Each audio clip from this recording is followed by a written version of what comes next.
નમસ્કાર દર્શક મિત્રો, વૈભવદ્રષ્ટિ સમાચારમાં આપનું હાર્દિક સ્વાગત છે। બરોડાની એક ખાનગી હોસ્પિટલને કારણે કઈ રીતે ગરીબ દંપતી થયું હેરાન પરેશાન, જાણો શું છે સમગ્ર મામલો।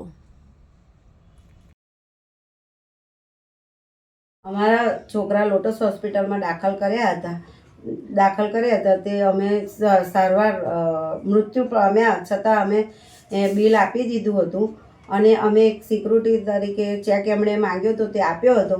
તે અમને મરી ગયા પછી, છોકરા મરી ગયા પછી અમે એ ચેક માંગ્યો પાછો, અમને આપ્યો નહીં અને અમારા ઉપર ચેક રિટર્નનો ખોટો કેસ કરી અને અમને માનસિક રીતે, આર્થિક રીતે હેરાન કર્યા। અને અમારા ઘરવાળા સિક્યુરિટી નોકરી કરે છે। અત્યારે અમારી જોડે ખાવા પીવાના પૈસા નથી અને અમને પૈસાની તંગી બહુ છે અને 7 વર્ષ સુધી અમને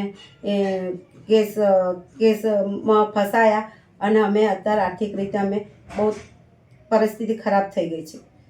તેથી સરકારશ્રીને અમારી પ્રાર્થના છે કે જેવો લોટસ હોસ્પિટલમાં અમારી જોડે બનાવ બન્યો એવો બીજા પરિવાર સાથે ના બને અને એના માટે સરકાર આ હોસ્પિટલો પર પગલાં લે, કાયદેસર કાર્યવાહી કરે, અમને ન્યાય મળે એવી સરકાર સાહેબને પ્રાર્થના છે।